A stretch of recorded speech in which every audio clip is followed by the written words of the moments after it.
Hi, this is Shannon Elliott with Teach Asana, and today we're going to talk about plank and how to help your students align well. So when I have students first start to set up for plank, I'll have them come up to the front of the mat and spread the fingers wide. So even take the pinkies off the outer edges initially and root the inner edges of the hands down. And then I'll have their knees a little bit behind their hips and toes tucked just to give them more space in the side body.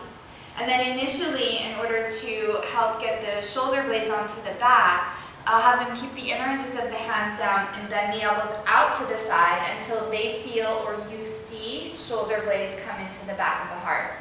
From that place, we ask that they do an isometric action where you hug the palms towards one another, right? They don't actually move on the mat, but they continue to hug the palms towards one another until you feel the biceps engage. Back of the head stays lifted. You keep hugging the palms in to get the arms to straighten without shoulder blades coming off the back.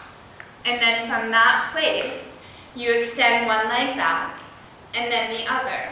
Right? So what will often happen is that you see one of two things. Right, we set all this, we do all this work, and then there's a collapse in the low back, right? And so more of like a rolling onto the tips of the toes, or people lift way up into this place that is in between, kind of like a down dog and a plank, right? So when you get all of this set up and you have them reach a leg back and a leg back, then we can do the work to set the femurs and to relieve the tension that often happens in the low back here.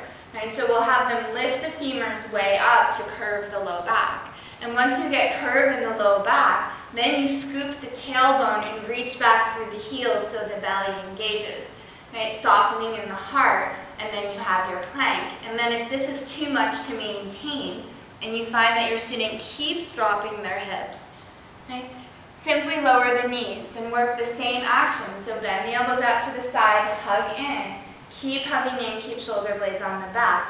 Even with knees on the floor here, you can root.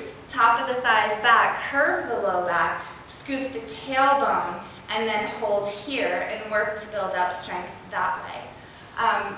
The other thing that will often happen, right, once we get here, you get really floaty on the toes and everything comes in to the shoulders, the wrists, the hands, right? So when we do the setting of the thighs up and the scooping of the tailbone, to continue to reach back through the heels as much as you are in the arms, right? Back of the neck long, shoulders melt. So to show you from the back, right, how we work the arms. So you have your arms, right? You bend the elbows out to the side until shoulder blades come into the back of the heart.